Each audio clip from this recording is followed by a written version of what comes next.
Hello student, तो Mishra classes में आप लोगों का स्वागत है। तो जैसा कि मैं सीबीएसई ने सैंपल पेपर जारी कर दिया है और आज मैं आप लोगों के लिए जो है मैथमेटिक्स बेसिक क्लास 10 के लिए जो है का क्वेश्चन का सॉल्यूशन मैं बताने जा रहा हूं। मेरे चैनल को लाइक और सब्सक्राइब करेंगे निश्चित तौर से। इसके बाद भी जो भी सीबीएसई के द्वारा या सैंपल पेपर आएंगे उनके बारे में मैं समय समय पर बताता रहूंगा।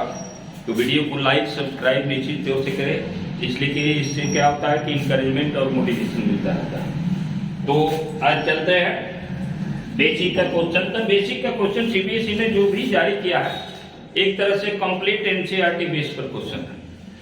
और एनसीईआरटी क्वेश्चन अगर आप लोग बनाते हैं तो क्या है कि मैक्सिमम क्वेश्चन जो है एनसीईआरटी करेंगे और इसी बेसिक पर क्वेश्चन रहते हैं। तो इसलिए एनसीईआरटी को बनाना जरूरी है, फुल्ली सॉल्व करना है। अब जैसे पहला क्वेश्चन इसमें दिया गया है आप लोगों के लिए, find the root of the quadratic equation. ये देखिए कितना इजी है, केवल फैक्टराइज करके ये वैल्यू निकाल देना। पहला question number 1, 3x square minus 7x minus 6 equal to 0। तो केवल इसका फैक्टराइज करके x का मान निकाल देना है, यानी 9x plus 2x minus 6 equal to 0। 3x common निकालेंगे तो x माइनस 3 रहेगा, यहाँ 2 कॉमन होगा क्योंकि 2 से डिवाइड होने वाला होगा। एक बार x माइनस 3 को कॉमन निकालेंगे तो 3x प्लस 2 इक्वल टू 0 होगा, यानी x माइनस 3 इक्वल टू 0 आ गया, x बराबर 3। एक आ गया रूट, दूसरा आएगा 3x plus 2 equal to 0, 3x equal to minus 2, यानी x बराबर माइनस 2/3।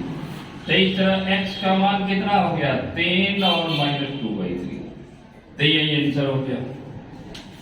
यानी बहुत इजी क्वेश्चन है, केवल फैक्टराइज करके वैल्यू निकालना है। अब दूसरा दिया है कि फाइंड द वैल्यू ऑफ, और इसका क्वेश्चन 1 का और भी दिया है और वो भी मैं बताते चल रहा हूं। Find the value of k for which the quadratic equation 3x square plus kx plus 3 has real and equal root. तो देखिए इस तरह के क्वेश्चन बराबर हमेशा सीबीएसई जो है ने क्वेश्चन दिया है और हर साल आते हैं। तो यहाँ पर क्या है कि रूट इक्वल है, यानी डिस्क्रिमिनेंट यानी नेचर ऑफ रूट से जो है क्वेश्चन निश्चित तौर से आते हैं। तो अब इसमें k का मान निकालना है। तो देखिए कुछ नहीं, अगर रूट इक्वल है तो उस केस में डिस्क्रिमिनेंट क्या होता है, 0 के बराबर होता है। और वही डिस्क्रिमिनेंट निकाल करके 0 के बराबर कर करके k का मान निकाल देते हैं। जैसे क्वेश्चन नंबर 1 का और है, यानी दिया है 3x square plus kx plus 3। तो देखिए x स्क्वायर तो कोफिशिएंट a का मान बताता है, तो here a is equal to 3 and coefficient of x give the value of b, यानी b का मान यहाँ k है। साइन भी लिखना है, साइन हमेशा नंबर के क्या होता है, लेफ्ट में होता है। And c is a constant term. तो यहाँ लिखेंगे एक लाइन की सेंस रूट्स आर इक्वल है, क्योंकि क्वेश्चन में कह रहा है कि has real and equal root, तो roots are equal, therefore discriminant equal to 0, यानी b स्क्वायर माइनस 4ac का मान क्या होगा, 0 होगा। ठीक है, तो यानी b क्या है, यहाँ पर k स्क्वायर है, 4a और c क्या है, 3 है, 0 के बराबर, यानी k स्क्वायर माइनस 4 3 यानी 36 हो गया बराबर 0, यानी k स्क्वायर का मान क्या हो गया, 36। तो यहाँ स्क्वायर हटाएंगे तो इसका रूट चढ़ेगा तो प्लस माइनस दोनों आएगा, यानी 6 आएगा। तो यही आंसर हो गया, k बराबर प्लस माइनस 6। तो इसको आप नोट डाउन करते चलिए। अब अगला क्वेश्चन देखते हैं, क्वेश्चन नंबर 2। क्वेश्चन जो है बहुत इजी में बेसिक वाले के लिए है, सीबीएसई ने जारी किया है। अब जैसे देखिए 3 cubes each of volume 64 cm are joint end to form, ये सेम एनसीईआरटी का ही क्वेश्चन है। end to end form a cuboid. Find the total surface area of the cuboid so called. यानी 3 क्यूब आपको जोड़ करके दिया गया। जैसे मान लीजिए कि एक क्यूब ऐसे है, यहां समझा रहा है जैसे ऐसे क्यूब है, एक क्यूब ऐसे है, पहला क्यूब, फिर दूसरा क्यूब एक और ज्वाइन कर दिया गया। बस ये देखना है, तो एक तरह से ये क्यूब ज्वाइन होते जा रहा है, फिर ये तीसरा क्यूब ऐसे ज्वाइन हुआ है, यानी 3 क्यूब को ज्वाइन किया गया है। तो यहां पर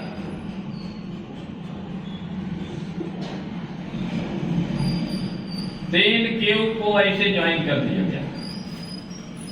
तो देखिए हर एक क्यूब ये क्या बन गया, क्यूबॉइड बन गया। तब कह रहा है कि volume of A cube, volume जो है ईच का, हर एक का क्यूब जो है 64 cm क्यूब है। तब वॉल्यूम ऑफ ए क्यूब ये दिया है 64 cm क्यूब। तो हम लोग साइड ऑफ क्यूब निकाल सकते हैं। साइड ऑफ क्यूब का फॉर्मूला क्या होता है, साइड ऑफ ए क्यूब बराबर हो गया क्यूब रूट ऑफ वॉल्यूम, यानी वॉल्यूम का क्यूब रूट निकाल देते हैं। अब जैसे क्यूब रूट निकालेंगे 64 का तो क्या आएगा, यानी हमेशा क्यूब रूट में से क्या होता है, 3 में से 3, ट्रिपलेट में से 1 बाहर होगा, यानी 4 4 जा 16 4 जा 64 होता है। यानी इसका वॉल्यूम साइड कितना हो गया, 4 cm आ गया, यानी साइड ऑफ ए क्यूब मिल गया। अब ये कह रहा है कि तीनों क्यूब को जोड़ा गया। तो देखिए जब जोड़ेंगे तो लंबाई ये 4 cm बढ़ेगा, फिर ये 4 cm यहां बढ़ेगा, 4 cm इधर बढ़ेगा, लेकिन चौड़ाई और हाइट तो सेम रहेगा ना, यानी जो क्यूबॉइड बनेगा वो क्या होगा, उसमें ब्रेथ और हाइट सेम रहेगा। तो यहाँ क्यूब में तो खैर ऑल साइड इक्वल होता है, लेकिन यहाँ जब क्यूबॉइड बनेगा तो लेंथ यहाँ हमारा चेंज हो जाएगा। तो यहाँ साइड ऑफ क्यूब पहले ये 4 cm क्यूब यहाँ लिख लें। अब यहाँ length of cuboid, length of A cuboid ये हमारा मिलेगा ज्वाइन करने पर, यानी 12 cm के बराबर मिलेगा। ये आपका क्या मिलेगा, 12 cm। लेकिन ब्रेथ जो क्यूबॉइड बनेगा उसका ब्रेथ तो सेम ही होगा, यानी 4 cm ही रहेगा, और हाइट भी सेम रहेगा, हाइट ऑफ क्यूबॉइड भी 4 cm रहेगा।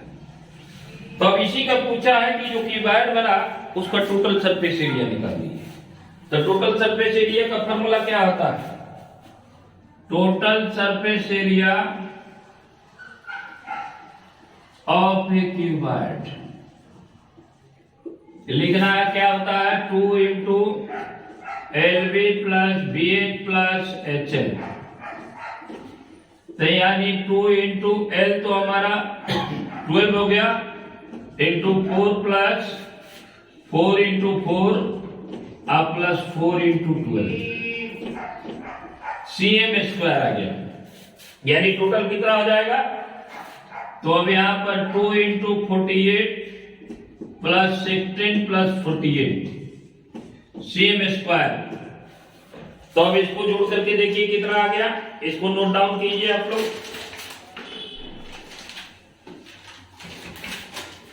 यानी इसको ऐड करेंगे तो कितना आएगा, यानी टोटल सरफेस एरिया, इसको टोटल सरफेस एरिया यहां बराबर कितना हो गया, 2 इंटू 112 आ जाएगा, 112 cm स्क्वायर आ जाएगा, यानी 224 cm स्क्वायर। यानी यही 23 एनसीईआरटी का क्वेश्चन है, बहुत इजी क्वेश्चन है ये, ऑलरेडी एनसीईआरटी में भी क्वेश्चन दिया है। तो आप लोग इसको नोट डाउन कीजिए।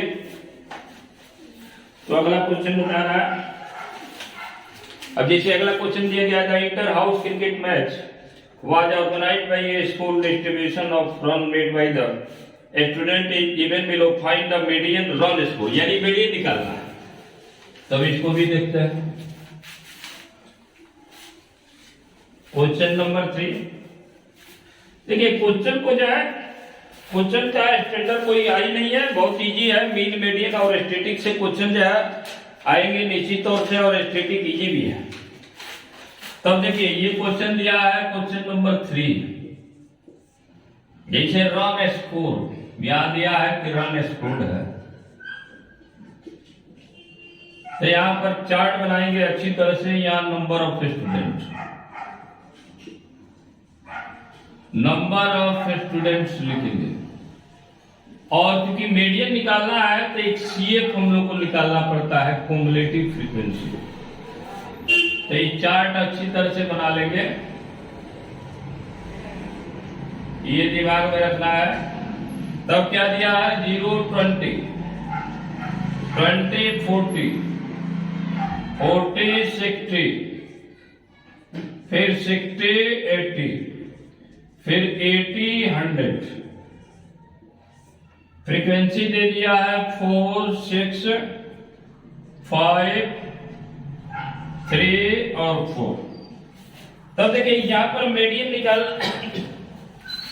या एक तरह से मीडियन निकालना है, तो सीएफ कैसे निकालते हैं, पहले सीएफ देख लीजिए।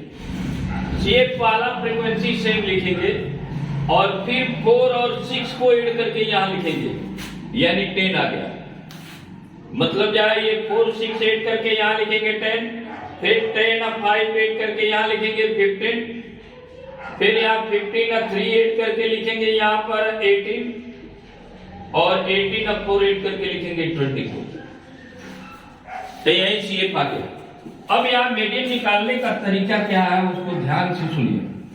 सबसे पहले ये n निकालेंगे, टोटल निकालेंगे n, total number of frequency. तो कितना हो जाएगा, 4 5 12 6, यानी 22 ही मिलेगा। तब ये नियम है कि n/2 आप निकाल लीजिए।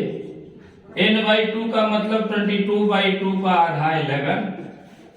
अब 11 से जस्ट ग्रेटर कम्युलेटिव फ्रीक्वेंसी देखेंगे, यानी हमारा काम क्या है। देखिए मीडियन निकालने के लिए इसमें नियम क्या है कि पहले मीडियन क्लास फाइंड करना होगा।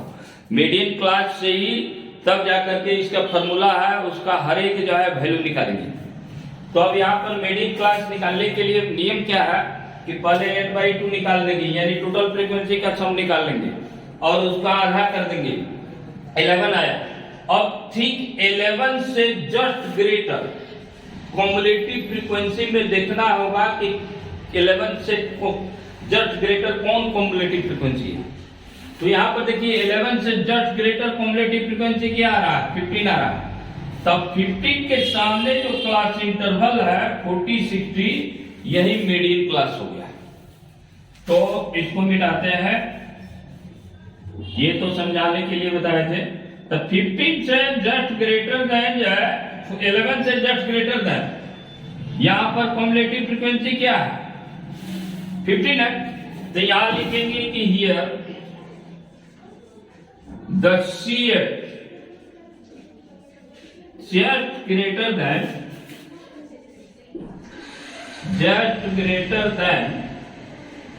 11 इज क्या है, 15 है, यानी 15। तो देयरफॉर मीडियन क्लास हमारा मिल गया, मीडियन क्लास मिल गया, क्या मिल गया, 40 60। अब देखिए मीडियन का फॉर्मूला भी पता होना चाहिए। तो मीडियन का फॉर्मूला क्या होता है, मीडियन का फॉर्मूला होता है L + n/2 माइनस CF अब f होता है, I/H होता है। तो L क्या होता है, lower limit of median class, यानी इस मीडियन क्लास का लोअर लिमिट। तो लोअर लिमिट इसको बोलता है, अपर लिमिट इसको बोलता है। तो अब यहाँ पर क्या है, L क्या है, एक तरह से देखिए यहाँ पर मैं लिख रहा हूं L एक तरह से हमारा 40 है, ठीक है। और ये क्या है, n/2, तो n/2 ऑलरेडी हमारे पास 11 है, मिल चुका है। CF लेना है cumulative frequency of the class preceding median class, यानी CF उसका लेना है जो इस मीडियन क्लास के पीछे वाला जो क्लास इंटरवल है उसका सीएफ लेना है, इसका नहीं लेना है, मीडियन क्लास का नहीं लेना है, मीडियन क्लास से ठीक पीछे वाला का कॉम्युलेटिव फ्रीक्वेंसी लेना है।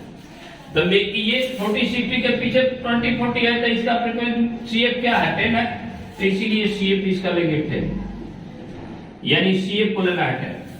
एफ क्या लेना है, the frequency of median class, यानी मीडियन क्लास का फ्रीक्वेंसी, कॉम्युलेटिव फ्रीक्वेंसी नहीं, इस मीडियन क्लास का फ्रीक्वेंसी क्या है, 5 है, तो यहाँ 5 लीजिए, 5 ले लीजिए। हाइट क्या है, तो क्लास साइज, यानी 60 में से 40 माइनस कर दीजिए, एक तरह से 20 आ गया। अब यही वैल्यू सारा वैल्यू इसमें रख देंगे, इस मीडियन निकालने के लिए फॉर्मूला। तो फॉर्मूला क्या है, एल प्लस, तो एल क्या है 40, एन क्या है तो 11 है n/2, सीएफ क्या है तो सीएफ हमारा 10 है। अब भाई एफ क्या है तो एफ 5 है, और हाइट कितना है तो 20 है।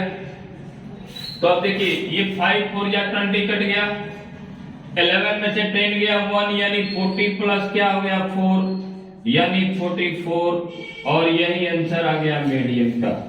तो क्वेश्चन में पूछा था कि मीडियन जो है find the median run scope, तो देखिए कितना इजी है कि इसको बनाना, कैसे मीडियन निकालना है इसको ध्यान देना है।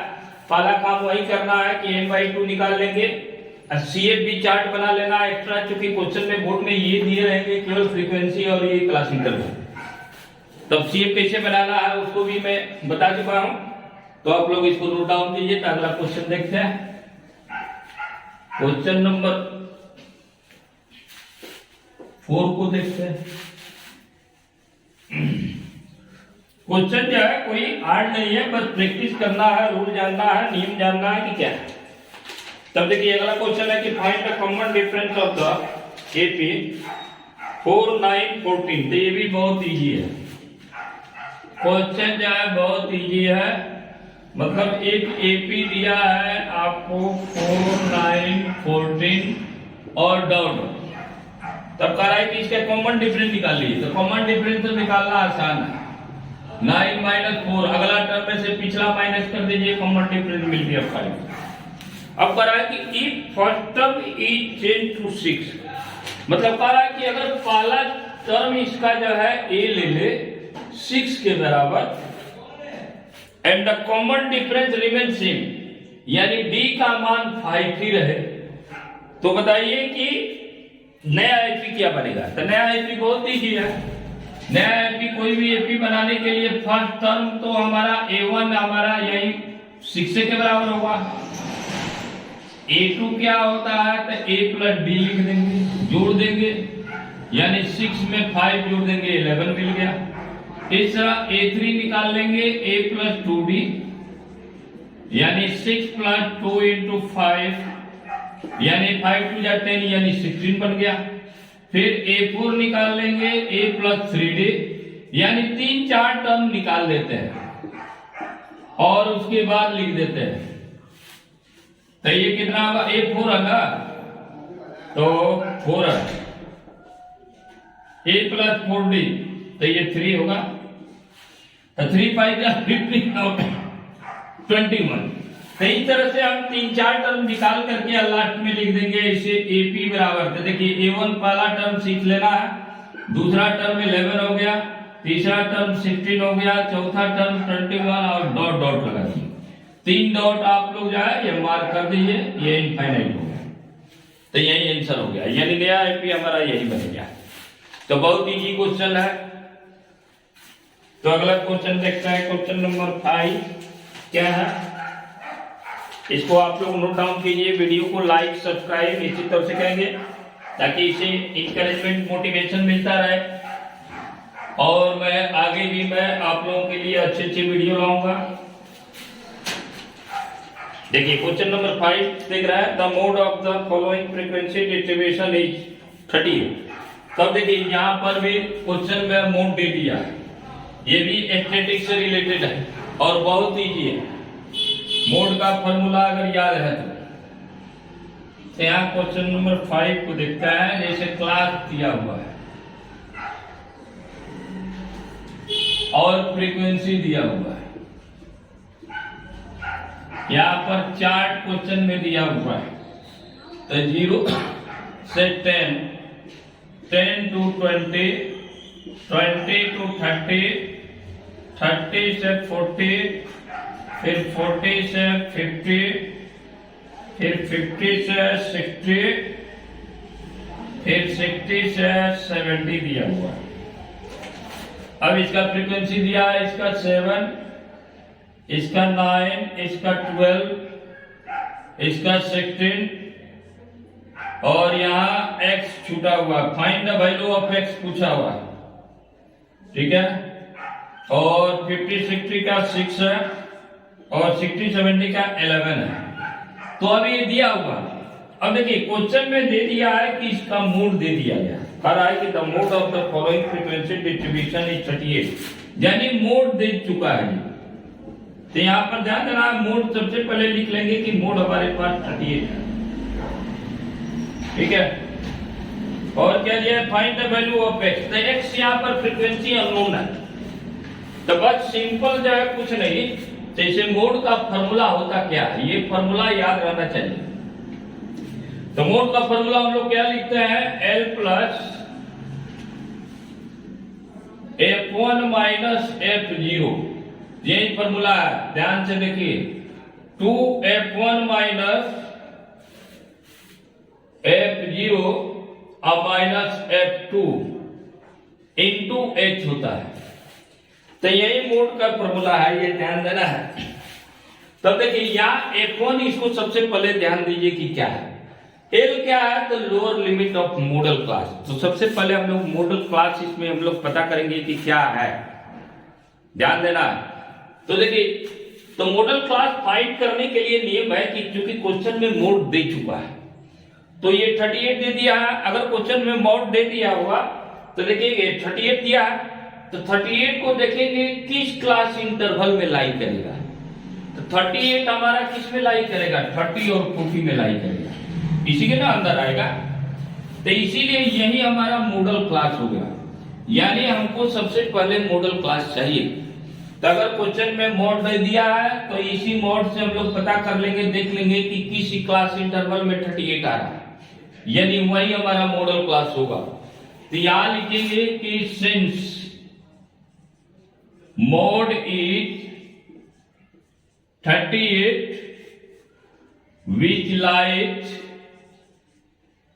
which lies between, किसके बीच में लाई कर रहा है, तो 30 एंड 40। तो देयरफॉर मॉडल क्लास हमारा मिल गया, मॉडल क्लास मिल गया 30 से 40 आप लोगों को मिल गया। अब ये मॉडल क्लास मिल गया तो अब सारा चीज देखिए, एल लेना है lower limit of model class, तो लोअर लिमिट 30 है, तो लोअर लिमिट ले लिए 30, ठीक है। F1 क्या लेना है, तो फ्रीक्वेंसी ऑफ मॉडल क्लास, तो मॉडल क्लास का फ्रीक्वेंसी ये रहा 16, यानी F1 ये याद रखना, F1 क्या होता है, फ्रीक्वेंसी ऑफ मॉडल क्लास का फ्रीक्वेंसी लेना है।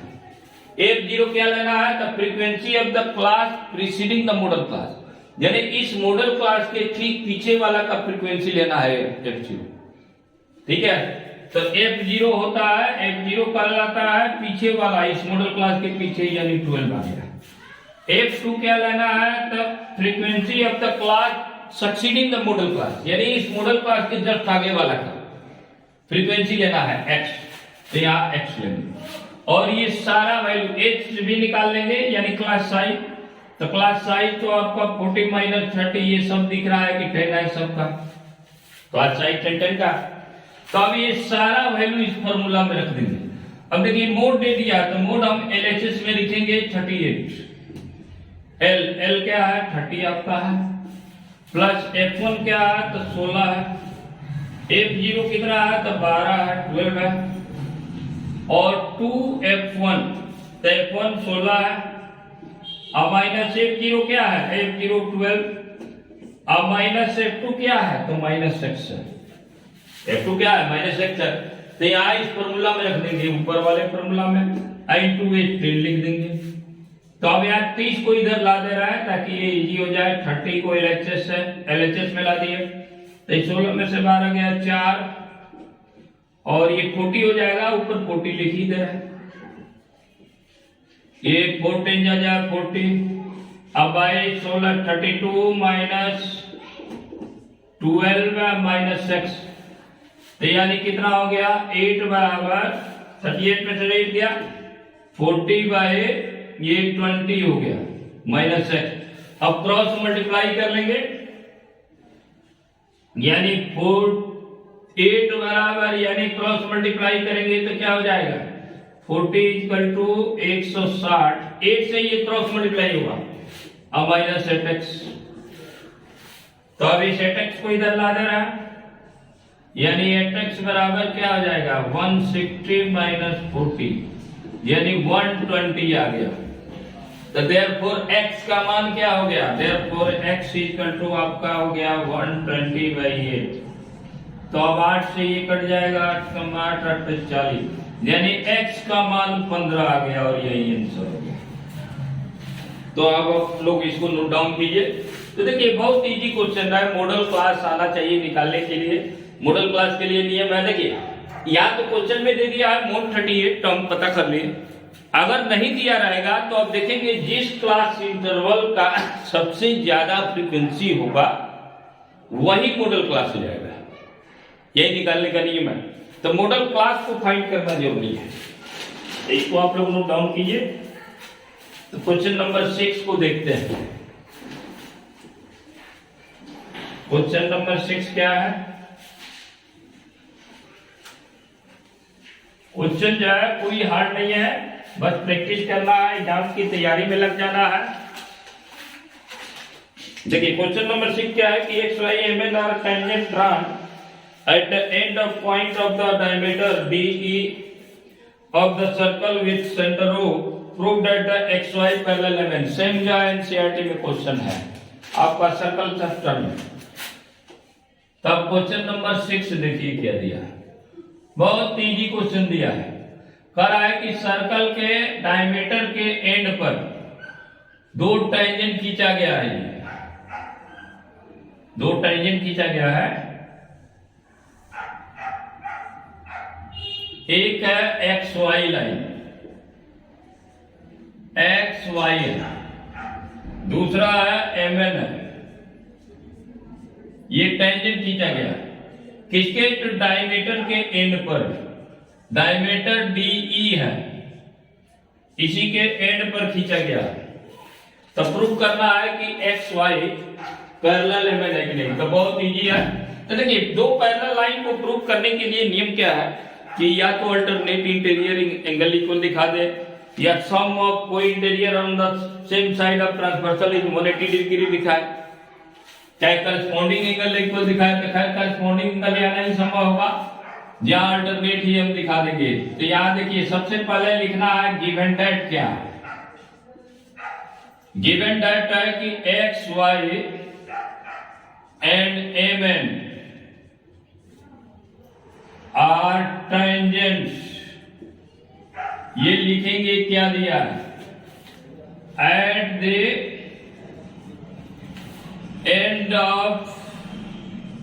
ends of diameter DE, यानी डायमीटर एन के एंड में है, ठीक है। ये टेंजेंट दिया हुआ, बस इतना ही दिया। प्रूव दैट करना है, प्रूव दैट करना है कि X Y parallel M N. क्योंकि सीबीएसई में सिस्टमेटिक ढंग से लिखने के बाद से ही मार्क्स मिलते हैं, फुल मार्क्स, तो इसे सब लिखना होगा। अब यहां प्रूफ में लिखेंगे। तो देखिए सिंच है, रेडियस ओडी क्या है, हम लोग जानते हैं कि radius is perpendicular to the tangent. तो यहां लिखेंगे कि since OD perpendicular X Y, तो देयरफॉर एंगल EDY, यानी कहने का मतलब कि हमारा ये परपेंडिकुलर है, तो देयरफॉर EDY इक्वल टू क्या हो गया 90 डिग्री, यानी यहां पर 90 डिग्री बनेगा EDY। सिमिलरली इसी तरह से क्या है, OE परपेंडिकुलर MN है, तो देयरफॉर क्या आ जाएगा, अब यहां हम लिखेंगे DEM, यानी अल्टरनेट इंटीरियर एंगल हम दिखाना चाह रहे हैं। तो therefore angle DEM equal to 90 degree. तब दोनों 90-90 आ गया। तो देयरफॉर लिखेंगे angle EDY equal to angle DEM के बराबर है। अब यहां एग्जामिनर को बताएंगे कि but these are alternate interior angle, but these are alternate interior angles. क्योंकि यहां पर हम लोग देख रहे हैं कि अल्टरनेट इंटीरियर एंगल ही बराबर आ गया। तो अगर अल्टरनेट इंटीरियर एंगल अंदर बराबर आ गया, इसका मतलब क्या है, लाइन पैरेलल है। तो देयरफॉर यहां लिख देंगे कि XY पैरेलल टू MN, और यही प्रूव करना था। तो ये बहुत इजी क्वेश्चन है, जिसको आप लोग नोट डाउन कीजिए। पैरेलल लाइन प्रूव करने के लिए यही रूल है कि हमेशा जाए या तो अल्टरनेट इंटीरियर एंगल दिखा दे, ठीक है। तो क्वेश्चन नंबर 6 हो गया। अब क्वेश्चन नंबर 7 को देखते हैं। क्वेश्चन नंबर 6 का और भी दिया हुआ है, तो उसको भी मैं बता दे रहा हूं। क्वेश्चन नंबर 6 के और हो गया। देखिए, और जितने भी क्वेश्चन दिए हुए हैं वो आ सकते हैं, ऐसा नहीं कि नहीं आएगा। जो है सेम भी क्वेश्चन आ सकते हैं, इसलिए उसको बनाना जरूरी है, हर क्वेश्चन को बनाना जरूरी है। अब इसके और में दिया है कि in the given figure a circle is inscribed the quadrilateral ABCD। मतलब कह रहा है कि एक फिगर दिया है, क्वाड्रिलेटरल ऐसे इंस्क्राइब किया है, मान लीजिए ऐसे इंस्क्राइब किया, थोड़ा बड़ा बनाते हैं, ऐसे बड़ा बनाते हैं। तो एक क्वाड्रिलेटरल ऐसे इंस्क्राइब किया,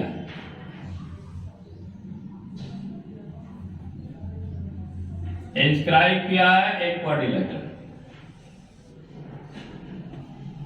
ये सेंटर वो हो गया, यहां पर ABCD, और यहाँ P है, यहाँ Q है, यहाँ R है, यहाँ S दिया हुआ है। कि in the given figure a circle is inscribed in the quadrilateral ABCD given AB बराबर। अब देखिए क्वेश्चन में क्या क्या दिया है, उसको हम लोग सबसे पहले नोट डाउन करते हैं। यानी AB कितना के बराबर है, तो 6 cm के बराबर है,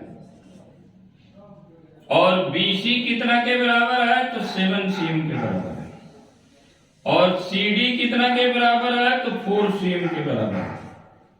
तो कह रहा है AD फाइंड कीजिए, यानी AD बराबर क्वेश्चन मार्क है जी। तो यहां पर देखिए AD बराबर क्वेश्चन मार्क है। तो आगे मैं बता रहा हूं। तब देखिए यहां पर हम लोग जानते हैं कि किसी भी पॉइंट से टेंजेंट अगर खींचेंगे सर्कल के ऊपर, तो ये हमेशा इक्वल होता है किसी एक पॉइंट से। तो यानी AB, क्योंकि AB हमारे पास 6 cm है, AD का लेंथ पूछा है, AD ये वाला लेंथ पूछा है। तो अब यहां हमको पता है कि AP बराबर क्या होगा, AS के बराबर होगा, क्योंकि टेंजेंट किसी पे tangent drawn from a point, ठीक है, R इक्वल एक पॉइंट से अगर खींचेंगे तो AP ये टेंजेंट हो गया, AS टेंजेंट हो गया, तो ये बराबर होता है। उसी तरह B पॉइंट से टेंजेंट BP है और BQ है, तो अब जिस साइड में AP है उसी साइड में BP लिखेंगे, यानी BP बराबर हम BQ लिख दिए। तो अब इशारा लिखते चलिए। फिर यहाँ पर C पर देखिए, तो CQ बराबर जो है CR होगा, तो CQ को हम RHS में लिखेंगे, क्योंकि BQ उधर ही है, जिधर BQ होगा उधर ही CQ लिखिएगा, ध्यान देना। तो अब इधर हम CR लिख देते हैं, CR बराबर CQ होगा, ठीक है। अब उसके बाद से CR बराबर DR बराबर DS होगा, तो हम DR बराबर DS लिख दिया। अब इस सबको जोड़ देंगे, तो LHS वाला LHS से जुटेगा, RHS वाला RHS से जुटेगा। तो एडिंग ऑल, तो आप इसको जोड़ दीजिए, AP प्लस BP मिलेगा, को एक साथ रख देंगे और CR प्लस DR को एक साथ रख देंगे, तो ये LHS में हो गया। RHS में S प्लस DS को एक साथ रखते हैं, S प्लस DS को एक साथ रखते हैं, और BQ CQ को एक साथ रखते हैं। तो अब यहां पर ध्यान दीजिए, AP प्लस BP करेंगे तो क्या मिलेगा, AB मिलेगा। CR प्लस DR करेंगे तो क्या मिलेगा, CD मिलेगा। S प्लस AD करेंगे, DS करेंगे तो क्या मिलेगा, AD होगा। और BQ CQ ऐड करेंगे तो BC मिलेगा। अब क्वेश्चन में जो दिया है वैल्यू इसमें पुट कर देंगे। तो अब इस साइड में देखिए AB कितना दिया है, तो 6 दिया है। CD कितना दिया है, तो 4 cm दिया है, बराबर। AD निकालना है और BC कितना दिया है, 7 cm दिया है। तो देखिए कितना इजीली तरीके से मिल गया, यानी 10 बराबर AD प्लस 7, यानी देयरफॉर AD बराबर क्या हो गया, 10 माइनस 7 बराबर 3 cm, यानी AD का मान कितना आ रहा है, 3 cm। तो AD यही 3 cm आ गया। तो इसको आप लोग नोट डाउन कीजिए, देखिए कितना इजी क्वेश्चन है। यानी ये थ्योरम है, किसी भी पॉइंट से अगर टेंजेंट सर्कल के एक पॉइंट से अगर टेंजेंट खींचते हैं तो दोनों टेंजेंट इक्वल होगा। If two tangent drawn from a point then both are equal. तो इसी फार्मूला, इसी कंसेप्ट के आधार पर ये बन गया। तो बहुत इजी है, इसको भी आप लोग नोट डाउन कीजिए। तो क्वेश्चन नंबर 7 देखते हैं। क्वेश्चन नंबर 7 क्या है, यानी CBSE ने बहुत अच्छा क्वेश्चन दिया है और NCERT को आप लोग बेसिक वाले के लिए जाए बहुत जरूरी है। और ये क्वेश्चन स्टैंडर्ड में भी आ सकते हैं, कोई जरूरी नहीं है, क्वेश्चन का कोई तय नहीं है। अब देखिए क्वेश्चन नंबर 7 क्या दिया है कि AP बराबर, क्वेश्चन नंबर 7 दिया है कि एक AP दिया है 5, 8, 11 डॉट डॉट हैज 40 टर्म्स, यानी इसमें 40 टर्म है। कहा कि फाइंड लास्ट टर्म, यानी लास्ट टर्म आप फाइंड कीजिए। Also find the sum of the last 10 term. तो पहला तो काम कर रहा है लास्ट टर्म फाइंड करने के लिए, तो बहुत इजी है, यानी 48 टर्म। तो यहाँ सबसे पहले AP में लिखेंगे first term is A and common difference क्या करते हैं, अगला टर्म में से पिछला टर्म माइनस कर देंगे। तो 8 माइनस 5 बराबर 3 आ गया। तो अब 48 टर्म लिखते हैं। n का फॉर्मूला हम लोग टर्म निकालने के लिए यही यूज करते हैं, a plus n minus 1 into D. यानी कोई भी टर्म निकालना है तो इस फॉर्मूला से निकाल लेते हैं। तब यानी हमको चाहिए, तब ये लास्ट पूछा है, यानी a 48 टर्म चाहिए। तो ये 40 निकाल दे रहा है, 5 प्लस 40 माइनस 1 इंटू डी का मान 3 आ गया, यानी 5 प्लस 39 इंटू 3, यानी 5 प्लस कितना हो गया 27, 53, 9, 11, यानी 122 आ गया, यानी 120 टर्म आ गया। अब कह रहा है कि एंड का जो 10 टर्म है उसका सम बताइए। Find the sum of the last 10 term. तो ऐसा है कि लास्ट 10 टर्म हम लोग निकाल लेते हैं कि कैसे मिलेगा, ठीक है। तो ऐसा है कि nth टर्म यानी 10th टर्म ऐसा करते हैं कि इधर से 10वां टर्म निकालते हैं। तो देखिए एंड से हम लोग कोई भी टर्म अगर निकालना है तो उसके लिए फॉर्मूला क्या है बता रहा है, nth टर्म फ्रॉम एंड से, इसके लिए फॉर्मूला होता है L minus n minus 1 into D. And क्या है, लास्ट टर्म है, तो लास्ट टर्म तो हम निकाल लिए 122 है। तब देखिए हम 10 टर्म निकाल ले रहे हैं, मतलब इधर से हम 10वां टर्म निकाल ले रहे हैं, इधर से 10 टर्म निकाल रहे हैं। तो हम क्या निकाल रहे हैं, ये 10 टर्म फ्रॉम एंड से निकाल रहे हैं, एंड से। तो L हमारे पास आ गया 122 और 10वां टर्म निकालना है तो n 10 लेंगे इंटू 1 और d का मान खैर 3 लेना है, कोई 3 लेना है। तो 122 माइनस ये कितना हो गया 9 इंटू 3, यानी 122 माइनस 27, तो आप घटाएंगे तो कितना मिलेगा 95 मिलेगा। यानी एंड से काउंट करने पर 10वां टर्म, जैसे मान लीजिए एंड से काउंट करेंगे तो इधर से 1 2 3 4 काउंट करना होगा, तो एंड से हमारा 10वां टर्म, यानी कहने का मतलब कि 10 टर्म मिल गया। ये क्या मिल गया 18 मिल गया, यानी 10 टर्म। तो अब देखिए जो अब हमारा लास्ट 10 टर्म का चाहिए जो है सम, तो एक तरह से हमको एपी एक तरह से मिला 95 मिल गया पहला जिसका होगा, फिर 98 क्योंकि 3 ज्यादा है, कॉमन डिफरेंस इतने का है, इसी तरह जो है 101 आ गया, और डॉट डॉट कहां तक जाना है तो हमको 122 से तक चाहिए, क्योंकि लास्ट टर्म हमारा 120। अब इसी का सम निकाल देना है। तो अब n पता ही है कि 10 टर्म है, तो अब Sn का फार्मूला ये लगाएंगे, Sn बराबर n/2 into a plus l कर दीजिए। तो अब ये क्या होगा, n हमारे पास 10 है टर्म, फर्स्ट टर्म इसका 95 मिलेगा, और l क्या है 122 है। तब ये 2 5 या 10 तो कट गया यहाँ पर, यानी आ गया 5 इंटू, अब इसको जोड़ेंगे तो कितना आएगा 7 और 9 2 11, यानी 217 आएगा। तो 217 आएगा तो कितना आ गया, यानी इसका आंसर आ जाएगा 1085। तो यही आंसर आ गया। तो बहुत इजी क्वेश्चन है, तो आप लोग इसको नोट डाउन कीजिए और वीडियो को लाइक सब्सक्राइब निश्चित तौर से करेंगे, क्योंकि इसके बाद भी मैं सीबीएसई का जो भी सैंपल पेपर आएगा या अच्छे से क्वेश्चन होंगे उनको मैं बताऊंगा और इजीली तरीके से बताऊंगा।